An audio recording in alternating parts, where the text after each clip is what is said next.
Sa ang boxing sa may malaking chance tayong magkamedalya sa Olympics. Gold, silver man o bronze. In fact, in 2020 Tokyo Olympics, naka 2 silver at 1 bronze tayo sa boxing.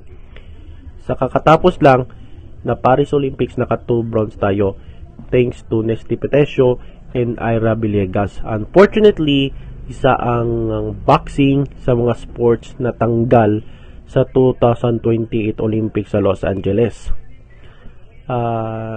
Alam ko yung breakdancing, tanggal din yan, no? Kasi di naman talaga sport yan, no? Parang dancing hindi eh. At saka muntikan na rin yung weightlifting. At nagbago yung desisyon nila at kasama na ang weightlifting sa mga sport sa 2028. So, good news yan.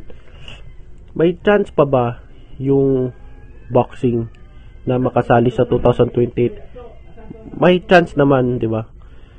Kung mag-aapila sila. So, ang masasabi ko lang ay ayusin nyo yung mga gusot dyan at mga problema dyan sa international boxing. No? Ang mga malaking dahilan dyan, no? Kung bakit hindi siya nasama sa mga sports, eh siguro yung sa corruption, sa bad or unfair officiating, at maraming problema dyan sa international boxing na dapat ayusin. So, sana makasama yung boxing sa 2028. Kung hindi, eh, malaking kabawasan yan. Lalo na marami tayong boxers dito sa Pilipinas.